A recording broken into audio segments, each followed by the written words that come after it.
Good afternoon, Your Excellencies. Your Excellency President Pavel, a very warm welcome to Rwanda. Your Excellencies, we have here members of the press, and before we proceed to take questions from them, I would like to ask if you have any brief statements you'd like to make. Your Excellency President Kagame, may I invite you to make your remarks. Excellency Dr. Pavel, President of the Czech Republic, members of the delegation and the media, distinguished ladies and gentlemen.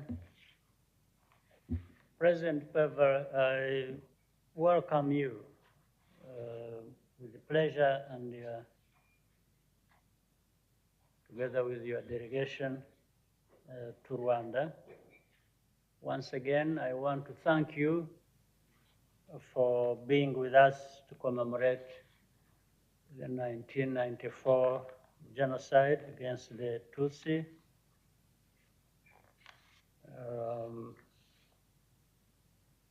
The Czech Republic played a prominent role in calling for action to stop the genocide.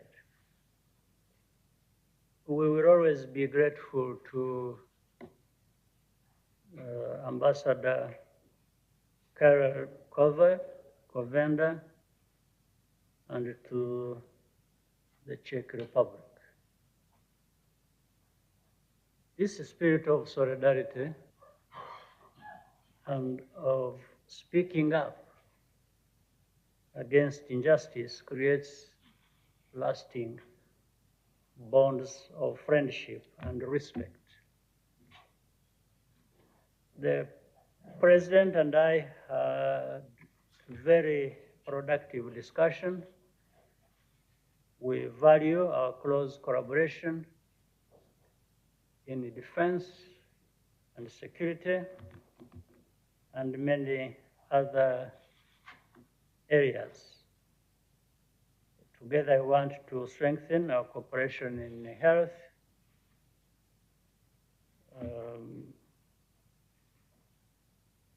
it complements Rwanda's efforts to invest in health infrastructure and our medical workforce.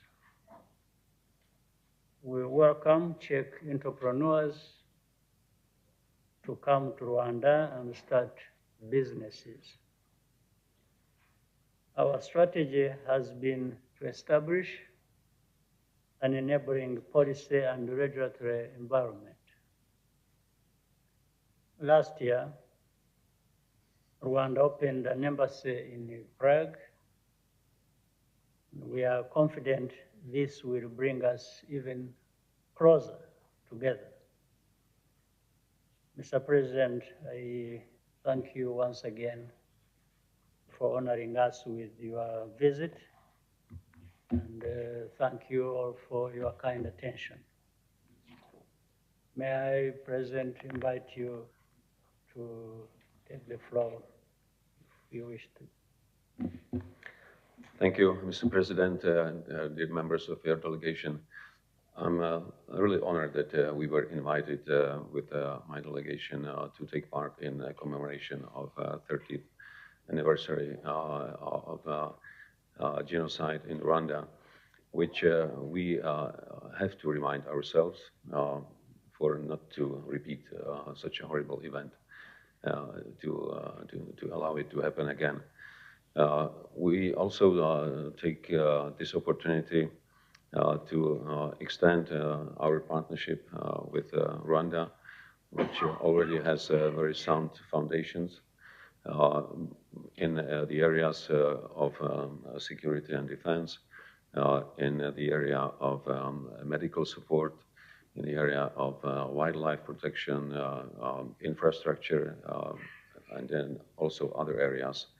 I have found in President Kagame a partner with goodwill, and as we say, wherever there is a goodwill, there will be soon also concrete results, and we are ready to build on this goodwill and to open other chapters for expert discussion so that we can identify new areas for cooperation. I take the partnership and cooperation with Rwanda as mutually beneficial because both sides have a lot to offer. I would like to express my great respect to the progress that your country, under your leadership, has done over the last 30 years, building not only on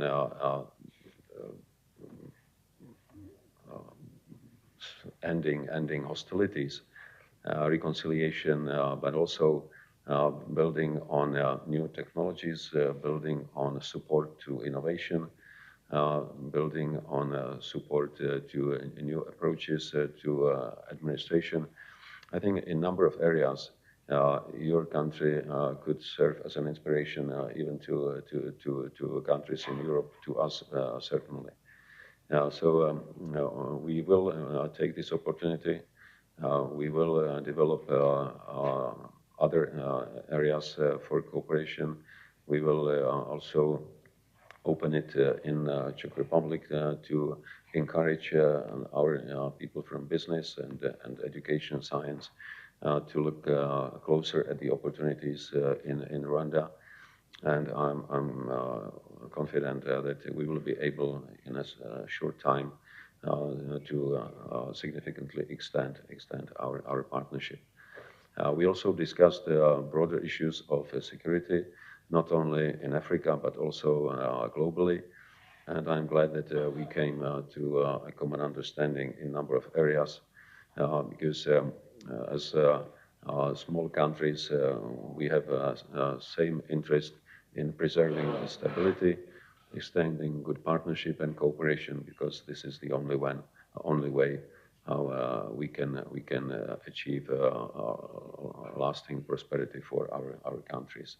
So in that respect, once again, thank you, Mr. President, for the invitation, for a very open discussion, and I'm quite sure that next time, once we will meet, we will do a great review of achievements that we came to.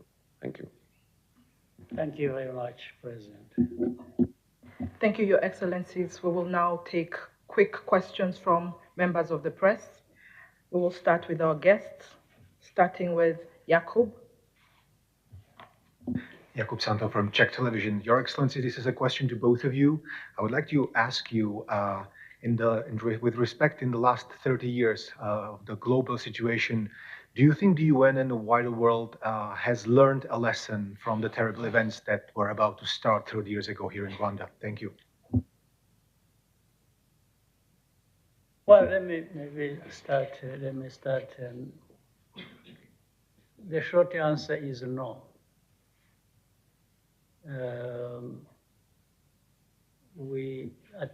From my standpoint,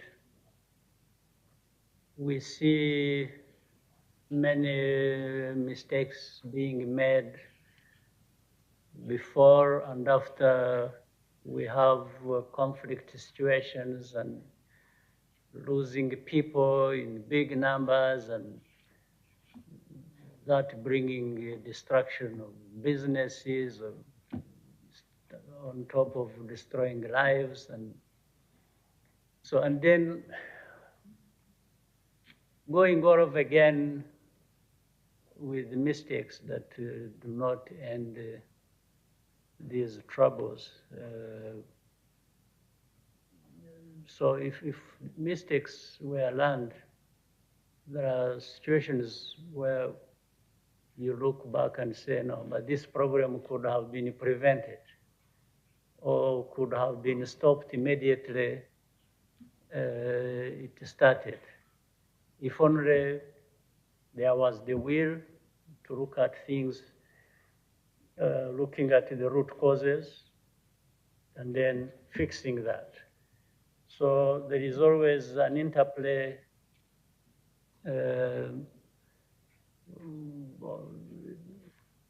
with interest, with different distorted views that only add fuel to the fire rather than actually reining in what you have to bring to an end and just doing that. So this is my observation over the last 30 years and given our own experience. Well, I could give many examples, but I think what I've said maybe says enough. If you wish to. I can only concur with President Kagame because it seems that humanity is very resistant to learning the lessons from their own mistakes. But at the same time, what I see as a progress is growing understanding among a number of nations around the world, quite often of a different opinion on specific issues, but being united in major principles. We have seen that during the last couple of UN General Assemblies, where countries from Latin America, Africa, Asia, Europe agreed on some principles, and this is encouraging. We should seek like-minded partners wherever they are, and try to achieve significant weight to come up with sufficient counterbalance against the big actors if they make mistakes. And I think here we come to an understanding that aggression against sovereign countries should always be condemned, and we should be credible to ourselves and also to the whole world when we protect our actions. And by saying that, I'm also looking into our own camp. The second question will be from Philbert. Thank you, Excellency. My name is Philbert Jinima. I work for EGA. My question, Your Excellency, Rwanda and Czech Republic both went through difficult history. And I would like to ask you, how does this inform the kind of partnership you hope to build between these two countries? And also, is there maybe a room for a different way our two continents to relate? Thank you very much. Yeah, I think there is a lot in the histories of the two countries that bring us to being similar in many ways than different. And we've learned through that history, our experiences, and we try to understand what is right and what is wrong, and be guided by what is right. And together, based on these positions and principles, as the President emphasized, we can create those examples that speak to the truth and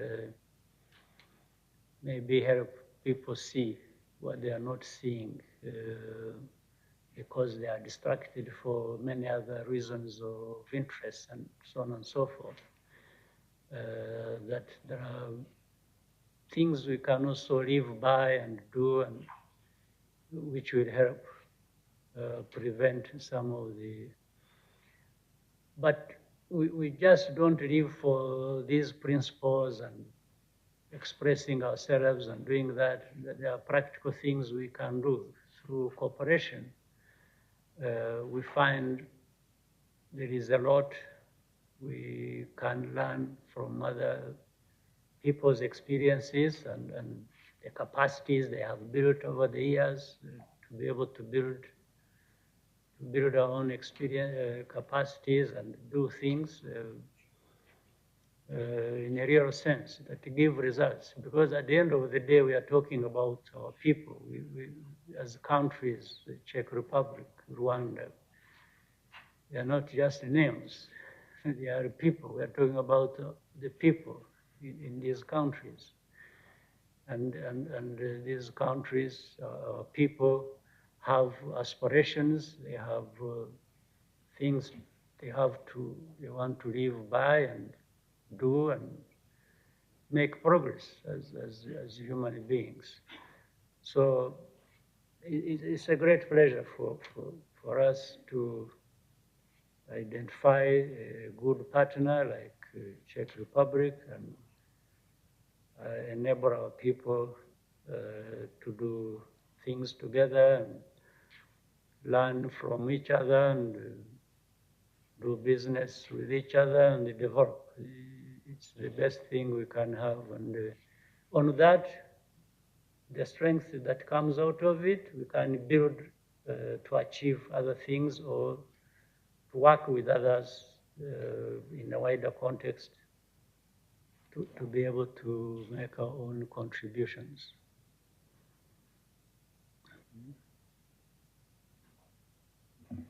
We will now take the last question from Czech.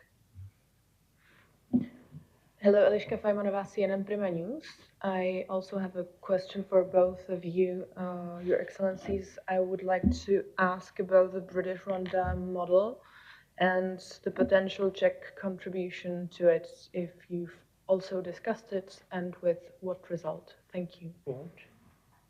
Can you say again? The British Rwanda model concerning migration. Okay. You wish to say that? You wish to start, and then maybe I will chip in if you... Okay, thank you. First, I would like to appreciate the approach of Rwanda that is not only constructive, but also humanitarian with regard to the refugees. Of course, the process of dealing with the problem where it arises is much better than resolving it once it gets into the further stage.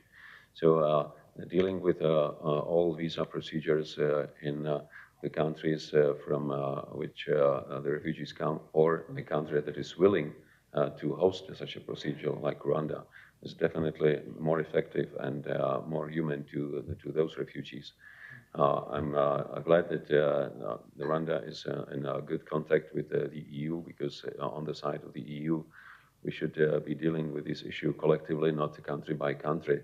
But we're welcoming it, and I would also like to mention that Czech Republic has decided to support this initiative by donation of €1 million to UNHCR to alleviate the burden on Rwandan visa authorities, and the decision will be taken within a couple of weeks. Thank you. Thank you. I think what we are talking about here, the model is about resolving a problem. There are many models you can use, apply to resolve one problem. You can use different models depending on which one you prefer. It's not just one. But let me quickly give you the understanding of what we've been involved with. We are in the process with the United Kingdom, but it is not the first. In fact, this also came from something else we tried to handle, deal with, together with the partners. It was the situation of Libya, for example. There are a couple of other things we did with other places, but the Libyan example. In Libya, there were people, mainly Africans, going through Libya, intending to cross, or some of them did that, Mediterranean, they crossed the Mediterranean. Some didn't survive, many actually didn't. Others continued crossing. Then many more got stuck in Libya with the situation that developed there, as you know, the conflict or the terrible situation that happened in Libya. So in 2018, I happened to be the chair of the African Union. And I brought to the table for discussion how we could be helping on our continent. The aim is not to have people running away from the continent, going somewhere else in a disorganized way or in an illegal way, or causing death and mayhem.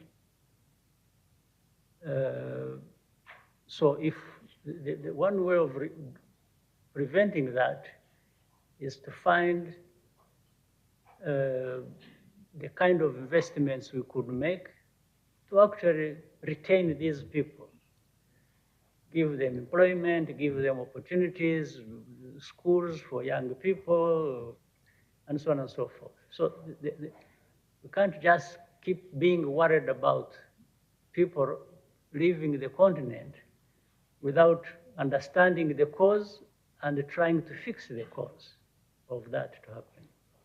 So that is what we put on the table. And in the process, working with international partners, we said we wanted to not only talk about a formula or a model, as you said, without participating in it ourselves. So we said we could bring these migrants who are stuck in Libya or others arriving and so on and so forth. Let's do one thing. We said Rwanda offers that they could be brought here. Being brought here means to be processed or to be taken through a process that can address the problem, instead of being stuck in Libya or crossing Mediterranean and perishing there. 3 things we proposed. Said if you bring them here, certainly we shall provide a better environment than they are facing in this chaos in Libya, to begin with. Second, in another fashion, if there are countries that want to take in their countries these people, or some of them, the UNHCR, the IOM, they could then, in another fashion, process. If country X in Europe can take 10 or 100 or 200, process it properly, and then they are taken there. The second would be, among these people, if there are those who discovered they made a mistake of rushing into Libya, wanting to cross, and now are tired and want to go back home, to be taken back home, then they will also be processed and taken back home in another fashion. The third category would be, there will be those who don't find people to take them to Europe, for example, or they don't want to go back home. We even offered, they said, they can stay here until they find what to do or where to go. But when they are in a safe environment, because Libya, where they were, there was no safe environment. That's what we offered, that's what we did, and so far we have processed with UNHCR and other institutions, we have processed over 2,000 people. They've been brought here, the UNHCR helped, they bring them, they charter planes, they ferry them to this place, and we have prepared a place where they stay for as long as that is necessary. So, and this has worked on a small scale, of course. So this is what the UK got to know about and approached us to say, can we have so many people coming in a very, most of them illegally, others in a very bad way, or whatever it was. There are even human traffickers who smuggle people into countries. So I think learning from this, we agreed we could still have another way of doing things. But this time, the people that are being sorted out, in most cases, are already in the UK. So really, most of the things that have to be done are with the United Kingdom. For us, we are just participants and offering this facility. In fact, some of them are even confused when they have heard that there is we called it migration partnership also associated with development. The one thing we did, we say, okay, for us, we are a small country, we have no resources. We are happy to play a part, but we don't have money to feed these people, to do this, to invest in. So the money that is being talked about in this is money to help Rwanda settle these people. In fact, the UK would look after these people, but in a wider context, develop the environment, meaning they contribute, as they have done even before, to the development of Rwanda to be able to carry this burden. This is what it is. So if this model works for any other person, or for us, as you have seen, you bring people here, but you must foot the bill of their stay here. For us, we're offering, they don't have to pay for oxygen, which they breathe when they are around here. There are things they don't have to pay for, and they don't even pay for security, which we provide our own citizens. But in terms of livelihood, we are not a country with resources to do this kind of work, looking after people who are in this state, because we already have limited resources to look after our own people. So I've probably given you a very long explanation, but this is what it is. Yeah. We thank you, Your Excellencies, for your valuable time with us today. Our session here has come to an end, and allow me on behalf of the media to wish you all a good day. Thank you. Yeah. Thank you.